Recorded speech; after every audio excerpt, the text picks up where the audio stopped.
Everybody can hear all right? Yeah, but they can't hear this. You don't have to whistle. She's showing us what she's got. I guess you all wonder why we gathered you here today. We're going to eat, but not right away.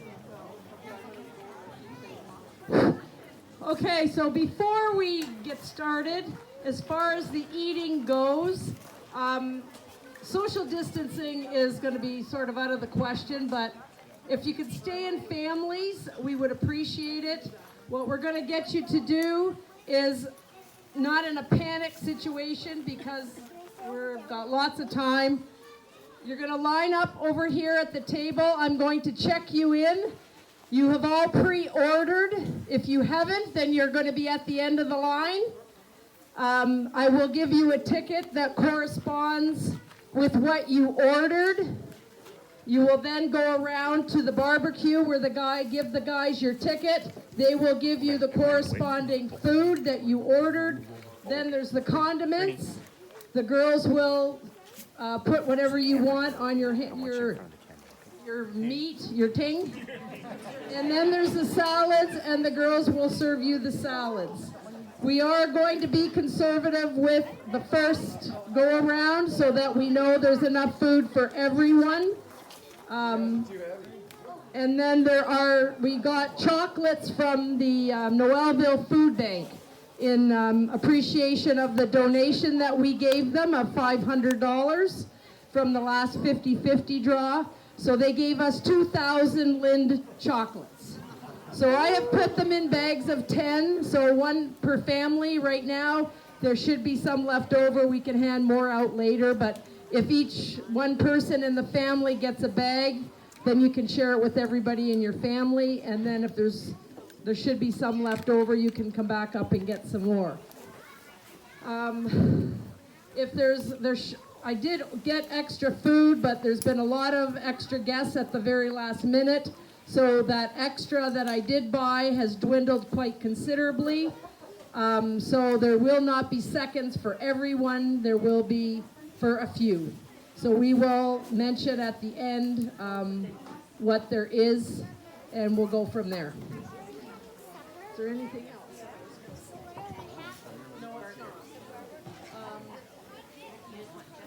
Okay, yeah. You will have to wear a mask when you're coming up to get your food.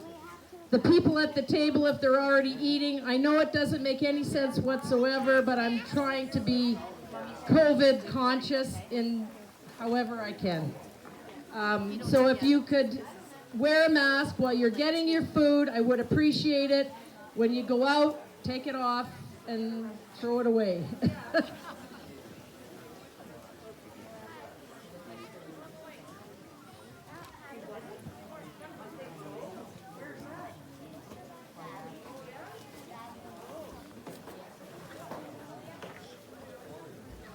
Okay, so I'm not sure how I'm going to get through this, but because I'm already emotional and a nervous wreck, which most of you know that I am all the time anyways, but so there's not much of a change.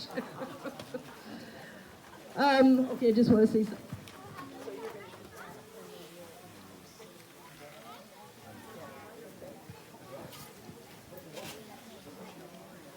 Okay, here we go. Can everybody hear? Okay. Oh, I forgot to mention for Estelle, the 50-50 is just under, how much, Estelle?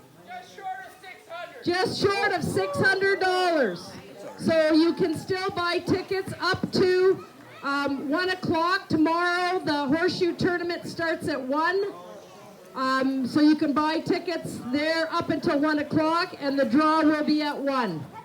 So if you don't have tickets yet, then go and see Estelle and either buy more or get yours so that you can be in on the draw.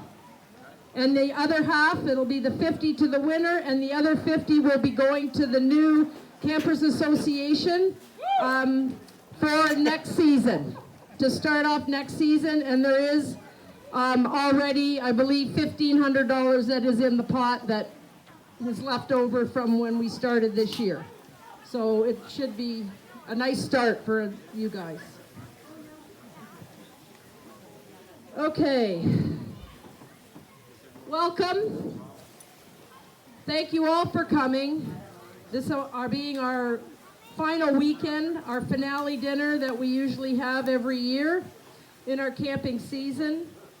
It's so nice that we can gather. As last year we did absolutely nothing. We had our fish fry. It was the takeout where everybody came down in streets at certain times, so you picked up and you left. There was no sit-down dinner, no socializing, nothing. No Santa. So we were all very disappointed, especially us, that we could not do that. Thankfully, this year, it's very different. We will be able to enjoy getting together. Here we all are, as we've done in so many years past. This year, being Frank and my last, it is very surreal for us. 15 years ago, this very same weekend, in 2006, we were invited here by the previous owners. They were introducing us as the new owners of the park. We were scared to death and so nervous about meeting everyone for the very first time. Sure, we were previous business owners for 32 years in Milton, with lots and lots of experience dealing with the big mega corporations down south, but we knew absolutely nothing on how to run a trailer park, or with dealing with so many people, and with so many different personalities in one place at one time, for 5 months straight, and of course, everything else that was associated with that. Water problems, hydro problems, and shit problems. We had left behind a beautiful home, our family, our friends, and security. What the hell had we done? Are we out of our minds? How in the hell are we going to manage doing all this stuff? Well, let us tell you, it sure wasn't easy, and there are 16 families that are still here in the park from 2006 who can attest to and saw how we did it with lots of time, working with such great people around us. It all came together with hard work and determination. We got to know your names. Thank you. We got to know your names. We got to know your kids' names, even your pets' names, and many other family members over time. Not me. That Frank didn't know. We got settled into our northern life quite quickly. We took many ups and downs as they were dealt to us. We built new and we rebuilt others over the years to better the park for all of you, our camping family who so deserved nice things here at your happy place.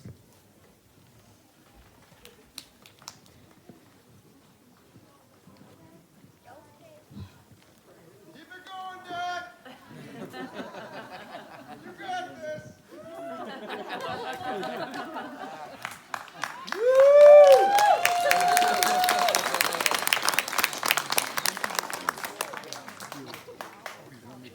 To our girls, Sarah and Heather. Dad and I thank you all for your love and support over all these years. As we know, when we made this decision in 2006 to move up here and leave our beautiful life, as we knew it, it was very stressful and totally disrupted our world. We know we made the right decision, but we couldn't have done it without your blessing and your full support. Thank you. In the greater scheme of things to come in our lives, we were blessed with our first grandchild, Charlynn Elizabeth, in 2010. Then, who's now 11. Then, in 2011, we scored big. Heather married Todd. Todd. Hello, Tard. Todd. Heather married Todd. The truth finally comes out, right?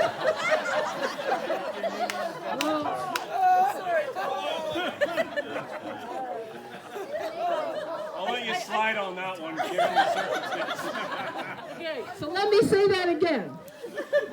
So in 2011, we scored big. Heather married Todd, an arborist. We got our very own tree guy. In 2013, Brinny and Lily, 6 months apart, were born. Then Miss Page in 2016. Sarah found happiness with Joe and William, which joined us in 2016 and have only been with us for 5 years. But we have created good memories and that we can share. But we have all enjoyed each summer up here at camp. Grandma and Grandpa have gotten such great joy watching all of you have fun and creating great memories over the years that you will be able to share with your kids one day. We know this will be your last time here, and you're sad that we are leaving, because that means there's no more free ice cream and candy from the store. Not true! We will have lots of time in the future to look forward to. We will make new memories at our new house, and remember that Grandma promised you that she would put in a swimming pool so you could make believe that you were still here at the lake. This brings us to all of you, our Noelville family.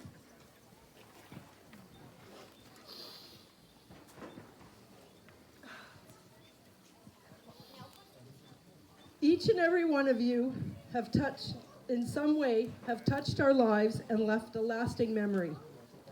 Many of you have been a part of it for the past 15 years. We have made many lifetime friendships that we will cherish always.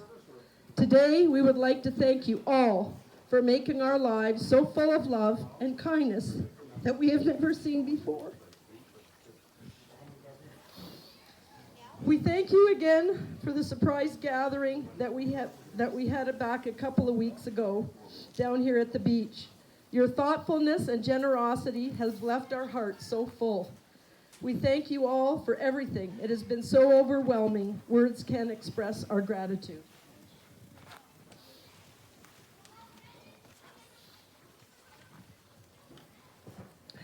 Our journey here comes to an end, and another one begins. We will not say goodbye. We will just say, we'll see you later. We will be back again next spring to help open the park and stay for a bit to visit. Know that you are all welcome to visit us in Cortland, our new home. The door will always be open. Take care of yourselves and your loved ones. In closing, we know it is very hard to accept change. We saw it in your faces when we arrived here in 2006. And we see it again now that we are leaving. Know that change isn't a bad thing. It is something that is different that you can adapt to with time. Maybe some of you will, maybe some of you won't. But you must do what is right for you and no one else. Thank you.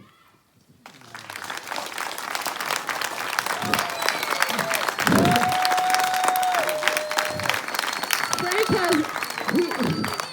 he's the guy of storytelling. So he wants to share a few of the funny things that when we did arrive here in 2006 and shortly after, within our first season, share a couple of funny stories with you. I don't know why she thinks they're funny. They really weren't at the time. Emmett, have you got something you want to say? Yes. Oh, sorry. I have a question. So, well, one, how could you forget Todd's name? Yeah! How could you? She's stressed. What can I say? She's stressed. I like it. I know. Also, if the door is always open, wouldn't Wobblers have a good way to get in? It's always open when They're a great mistake. Someone's on my side. Okay, anyway. Like that? Yeah, you're right. Right about that. Did you forget about Slowly Alice? Thank you, Emmett. Story I will tell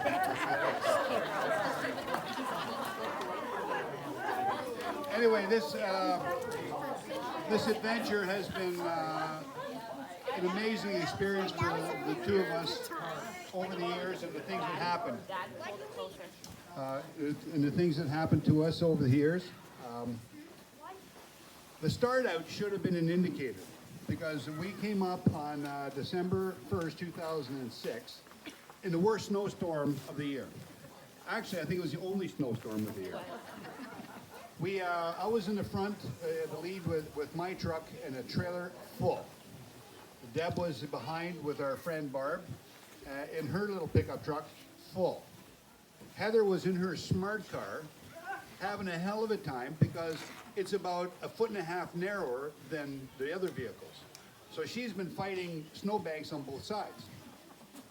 And then there was Skip with his van full and another trailer. We battled the trip all the way up. We had to stop multiple times to get snow out from Heather's wheel wells because she had a hard time steering. Those things are not made for snow, by the way. So that was, then we get to Noelville restaurant, Sam's it was called. It's not there anymore. The only restaurant that was open, but actually the bar was open, the restaurant wasn't, we found out. We went in there starving because it took us 8 hours to get up there from Guelph, Milton. We get in there and we all sit down, thank God we're gonna survive. And he said, I'm sorry, the kitchen's closed. We only gonna serve beer now. You gotta be kidding. And he saw the look on her face, he says, look, he says, the grease is still hot, I can make chicken wings. So, great. We had a fabulous feed of chicken wings. I went to pay, sorry, we don't take credit cards. I said, do you have any dishes to wash? Anyway, Skip was able to gather enough money out of his pocket and his wallet to pay.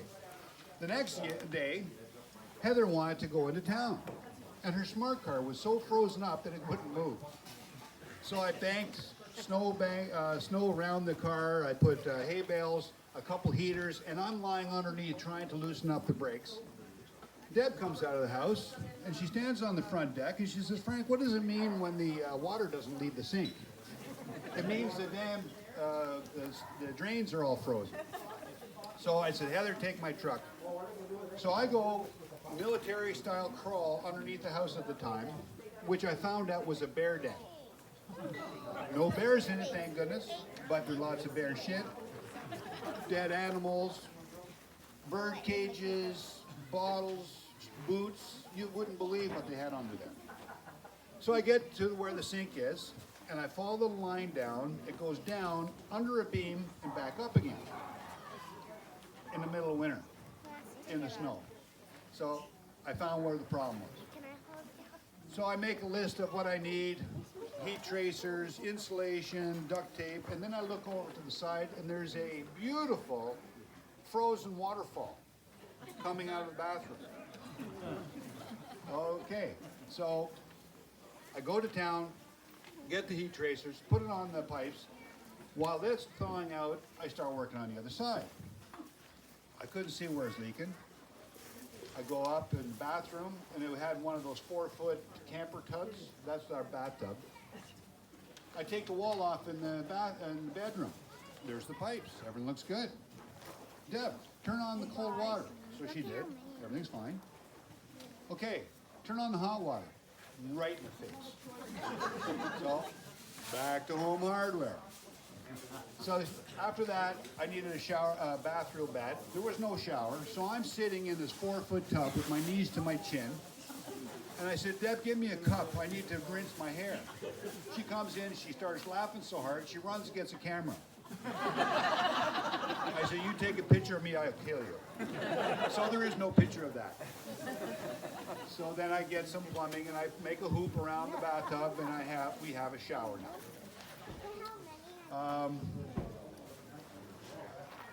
That winter was probably the best winter we ever had. There was almost no snow. We were able to build the docks in front of the house. We had no garage at that time. There's no shed. There's nothing. So I had all my tools in the living room, pulling them out every day with my compressor. I built all the docks in the front of the house during the wintertime. I had a whole stack of them. When we're done, it was getting close to the end of the winter, and it was starting to thaw. I was able to drive my tractor down to the beach with my front end loader and a section of dock every time. So I was going to, Heather and I were going to put the docks together and keep sliding them out. Of course, Deb is panicking because you hear the ice grumble, and she's a chicken shit from the get-go. So we get them, we tied a pulley at the end of the docks that were there, that were still frozen in the ice, hook on the rope. Heather drove the quad up the hill, and I pushed it out there. And Deb is screaming at us, "You're going to break through the ice." I said, "I'm pushing a dock, so it should hold me up. If it doesn't, I'm in trouble anyway."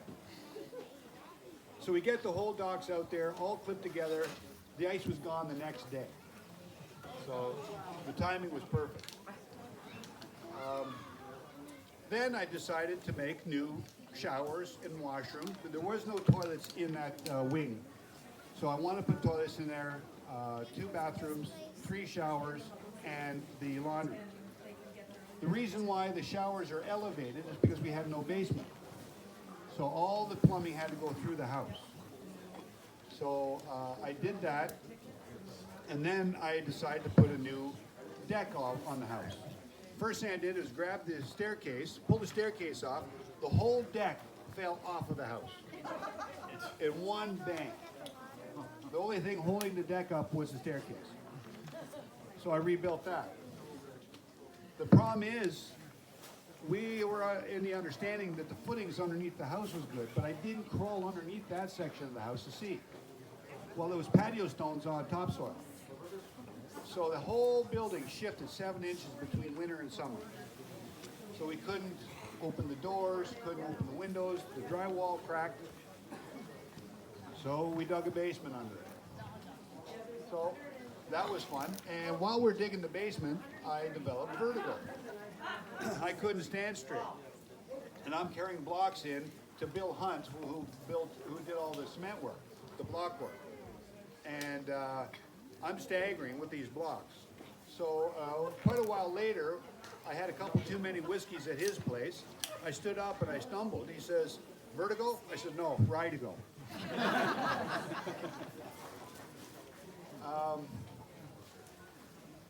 Now, one year we, at the time, the first May long weekend, we ran out of water. No water, and right here was 2 dug wells. So I panic. I'm running like hell, thinking, what's going on? And Dollard, he very calmly says, "Frank, calm down." I says, "Why?" He says, "This happens every weekend." Oh my God. So we dug a well. Thank goodness, because now we have the best water available. And lots of it. You can never run out of water. But that doesn't mean you're going to waste it, right, folks? Frank, Sorry. Is it better like that? My apologies. This way? Yeah. Now you're singing to it. No, I don't know how to sing. Sorry. So everything was going smoothly at the beginning of the season. We didn't know anybody yet. And Janet comes to the house, and her head is down. And she says, "Hello, Frank." She says, "I hate to introduce you myself like this." She says, "My name is Janet Dahlbeck." I said, "Yes, Janet, how are you?" She says, "Okay, but one of your washrooms isn't doing too well." I said, "Why is that?" She says, "Well, I sat on the toilet, and the toilet went through the floor." So, "Are you okay?" "Yes, I'm fine, but I'm sorry, but your washroom facility isn't very good shape." "But you're okay." "Yes, I'm fine." So I run up there, and I look underneath, and the only thing that was holding the toilet up was a stack of firewood. So anyway, that's why you have all new washroom facilities throughout the park. But the interesting thing is the learning curve that we've had while being here has been tremendous. I've learned that maybe every once in a while I should put my brain in gear before I start my mouth. I've had a couple issues where I wasn't using my head very well, and I do apologize about that. I've learned a little bit about diplomacy sometimes, especially when Deb's mad at me. This has been the best thing that we've ever did. We've worked hard. And Carmen, it's all done.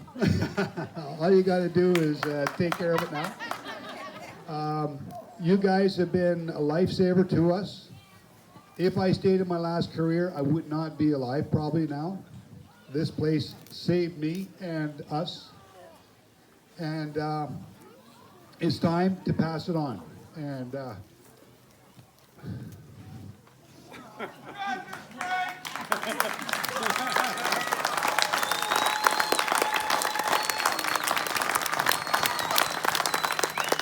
now it's time to introduce the new owners who are going to take the helm and run with it. And they're going to have lots of learning curves, and it's going to be wonderful for you. I'd like to introduce Charlynn and Carmen Tellerico. Thank you, everybody, again. We love you dearly.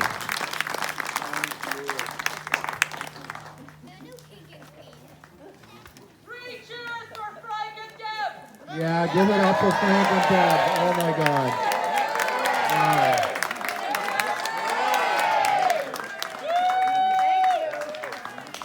Boy. How do you even try and back that up? So I'm going to make it nice and quick, as my wife made sure that I was, and we all want to get some food real fast. So my name is Carmen Tellerico. This is my lovely wife Charlynn. Isn't she pretty?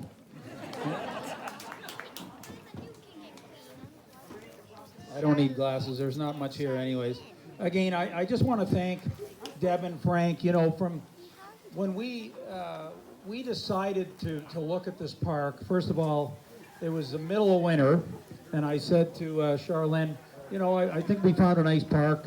We're going to go have a look. So, and we've spent almost 20 years in an environment like this with our kids in different trailer parks, so we know the lifestyle, at least from the camper side, not from Deb and Frank's side.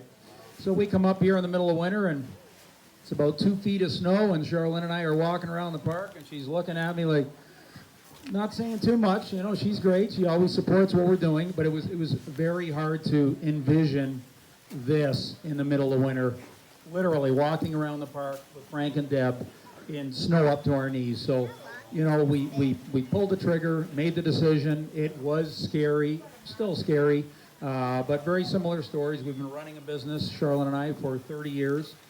And we're coming up here to a different business, but we'll absolutely do our best, and we'll get the hang of this real fast, believe me. And so, we've got a lot to look forward to. We're very excited to get up here in the spring. You folks have made us all very welcome, again, to come here after the winter and see this place in the summer, see what's going on here, have so many people welcome us has really been exciting for us. So I just want to thank you from the bottom of my heart for those of you that already have made us feel welcome. Let me just check here, I think.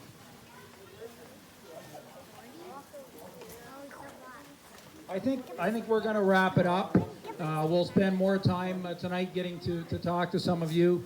And thanks again. Thanks, Deb and Frank.